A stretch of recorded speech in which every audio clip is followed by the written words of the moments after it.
Murang pabahay sa Pilipinas para sa mga Pilipino at mga OFW ay malabong matapos sa termino ng kasalukuyang presidente. Kinumpirma yan ng Presidential Communication Office na si Aling Claire. Bakit naman ng Administrasyong Marcos na 6 na milyong housing units malabong mapatupad? Oo, ayon sa Presidential Communications Office, nasa 2 taon na kasi ang administrasyon pero wala pang malinaw na datos kung ilan na nga bang naipatayo, nakumpleto at naipamahaging housing units. Eden Santos, detalye. Hindi nakakayanin ng administrasyon ni Pangulong Ferdinand Marcos Jr.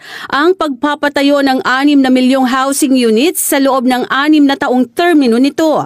Yan ang kinumpirma mismo ni Presidential Communications Office Undersecretary Claire Castro sa press briefing sa Malacanang. Nasa 3 taon na ang administrasyong Marcos, subalit wala pang malinaw na datos kung ilan na nga ba ang naipatayo, nakumpleto at naipamahaging housing units.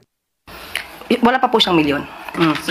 Okay, sinabi naman po ng ating Pangulo na ito po yung salita niya, and I quote, "We are aiming for 1 million homes, 1 million low-cost and socialized homes a year.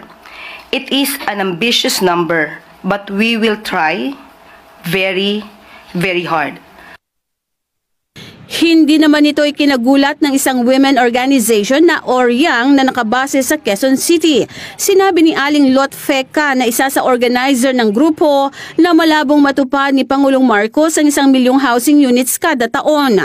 Isa si Aling Lot sa maraming miyembro ng kanilang organisasyon na umaasa na sana ay makasama sa mga benepisyaryo ng pambansang pabahay para sa pamilyang Pilipino o 4PH program ng Marcos administration. Marami kasi sa kanilang mga nakatira sa mga delikadong lugar, waterways at target na ma-demolish. Buti na lang anya ay may pabahay project ang lokal na pamahalaan ng Quezon City. Sa ngayon, napapansin po namin, lalo ng aming grupo, mukhang malabo po. Lalo na nakukurap na po yung pondo. So kailangan po bantayan po natin ang pera ng gobyerno na talagang dapat doon mapunta sa pabahay. Batay sa report na tinanggap ng PCO mula sa Department of Human Settlements and Urban Development o DHSUD, may 70 ongoing projects sa buong bansa na nasa iba't ibang stages na ang development at construction. Ang ilan po dito ay nabuo na po, nagawa na po at ito'y mag-generate ng total of 259,365 housing units. Meron din pong 82 projects currently in pre-production stage at mayroong 436 pending proposals. At least 8,000 housing units for turnover this year. At meron pa po tayong binanggit sa Davao City noong nakaraan at saka sa San Juan. At meron din po sa Palayan City, Nueva Ecija, City of San Fernando, Pampanga, at Bacolod City, Tagoloan, Misamis Oriental. At meron pa pong darating sa Apuab, San Mateo Rizal at Bukawe, Bulacan. Sa mga nabanggit na housing sites, sinabi ni Aling Lot na problema ang lokasyon ng mga pabahay ng Marcos administration. Idiniin pa niya na bukod sa nasa malalayong probinsya ang mga ito, ay mahal din ang presyo ng housing units at kailangan ng miyembro ng Pag-ibig ang mga benepisyaryo. Taliwas ito sa pahayag ni Castro na ibibigay sa taong bayan ang mga housing units sa napakamurang presyo. Ngayon patuloy pa rin po nire-relocate sa mga probinsya. Hindi pa rin po kami nakakaranas na mapapunta sila dun sa sinasabing pabahay na 4PH. At unang-una po yung iba po wala pong Pag-ibig. Lalo na mga vendors po. Ang nakakalungkot po, mahal po ang pabahay ng gobyerno. Kaya sad po kami na hindi talaga napupunta sa mga maralita ang pabahay na yun. Kasi puro bola po eh. Yung bigas po ang pinakamababa, lalo na sa lugar namin, 40 pesos na. O kalahati lang pong kilo yung 20. Paano pa kaya po yung pabahay na yan na libo-libo ang bayad po nun? Kaya nakakahinayang po na yung pondo ay masasayang at hindi magagawa yung talagang tamang pabahay para sa mga maralita.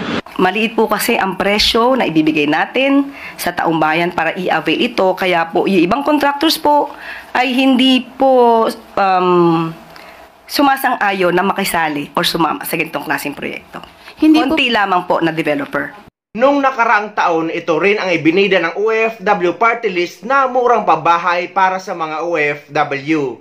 Pero hindi ka makaka-avail nito kung wala kang pag-ibig. Formal nang inendorso ng OFW Party List sa Department of Human Settlements and Urban Development o DSUD ang mahigit 8,000 aplikante ng pambansang pabahay program para sa mga OFW. Si Cherry Light magbabalita. Pinangunahan ni OFW Party List Representative Marisa Del Mar Magsino ang pag-endorso sa unang batch ng mga aplikante ng pambansang pabahay program para sa mga OFW kay Department of Human Settlement and Urban Development o DSUD Secretary Jerry Acusar na isinagawa sa tanggapan nito araw ng Martes. Ang unang batch ng mga aplikante ay nasa mahigit 8,000. Paglilinaw ng kongresista sa bilang na ito, mahigit 1,000 dito ay mga nakakumpleto na ng kanilang mga papeles na kinakailangan sa pagproseso ng pambansang pabahay. Yung 8,000 plus na mga aplikante natin na yun yung malinis kasi 10,000 plus yung ating first batch. Pero syempre yung malinis, qualified, pero yung iba kailangan pa mag-submit ng mga requirements nila kasi 1,331 pa lang yung kompletong requirements na na-submit sa pag-ibig. Linisin na po natin, kompletuhin na po natin dahil yan po. Pangako po ni Secretary Jerry Acusar na lahat po ito all over the Philippines, nationwide ay meron na tayo mga developments. Para kay Secretary Acusar, makakaasa na ang mga inendorso ng OFW Party List na mga aplikante ng pambansang pabahay program para sa mga OFW ay makaka-avail ng units anya sa naturang programa, prioridad ang mga OFW. Sigurado po yan magkakaroon ng units yan at pabahay ito sa programa ni Presidente Marcos. Kung saan man silang lugar, kasi po yung programa natin all over the country naman yan eh. At yan, hindi na masyadong mahirap pag-isipan niya at pag-usapan. Kasi po yung programa po ay 6.5 million po para sa Administrasyon President Marcos. Matatandaan noong Abril at 30 ng taong kasalukuyan nilagdahan ni OFW Party List Representative Marisa Magsino at DSUD Secretary Jose Rizalino Acusar ang Memorandum of Agreement o MOA para sa pambansang pabahay program para sa mga OFW na naglalayong mabigyan ng mura, maayos na pabahay ang mga OFW. Sa datos ng OFW Party List simula 1 ng Mayo, halos nasa 10,000 na mga OFW ang nag-apply ng pambansang pabahay. Higit 8,000 ang unang batch na dumaan sa initial data screening habang 1,300 dito ay nakakumpleto na ng pre-qualification requirements. Bukod sa mahigit 8,000 aplikante, mayroong ding na italang mahigit 6,000 ang hindi nakakumpleto ng kanilang pre-qualification requirements. Paalala ni Magsino, kung makakakumpleto ng requirements ang mga aplikante ng pabahay program ay mag-antay lamang ng ilang taon para sa proseso o konstruksyon ng kanilang unit. Nako, sa ating mga mahal na OFWs, overseas Filipinos, sa ating mga seafarers, lahat po kayo po ang priority ng OFW Party List in partnership with ating DSUD, Department of Human Settlement and Urban Development na magkabahay. Ang kailangan lamang po, meron kayo isang pamilya, isang member ng inyong pamilya na isang OFW, priority po kayo mag-submit sa atin ang mga complete documents para ma-process ng maayos at tiyak na maghintay lang po kayo. Maging pasensyoso ng konti dahil i-develop pa po yan. Para kay Secretary Acusar, mas pinadali na ngayon ang mga requirements para maka-avail ng pambansang pabahay program para sa mga OFW. Ito po, nag-uusap-usap po kami ng bangko sa Kapo ng Pag-ibig na i-relax na po ang documentation.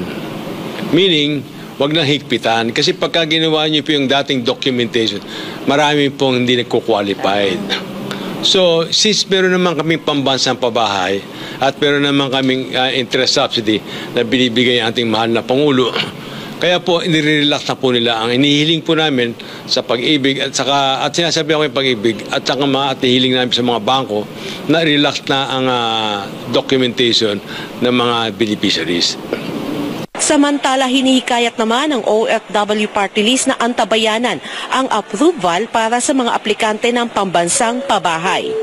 So, kung mauuna na po ang kanilang mga application, makakwalify na rin ng Pag-ibig dahil syempre yung mga processing nito, makatitiyak po kayo na aandar po ito. Maghintay lang po tayo ng construction upon approval at definitely nakapost po ito sa ating OFW Party List FB, OFW Party List Supporter FB at syempre sa ating SMNI sa OFW Ikaw ang Bida starting August 26, 5 to 6 p.m. tuwing Sabado po sa SMNI. Kaya bilisan nyo na, go na tayo para sa pambansang pabahay sa OFW ng DSUD at ng ating mahal na Pangulo, President Ferdinand Bongbong Marcos. Sa mga OFW dyan na naka-avail na ng murang pabahay at nabigyan na nito, paki-comment naman sa comment section ng video na ito ang karanasan nyo at ang kalagayan ng bahay na binigay sa inyo kung meron man or natuloy man.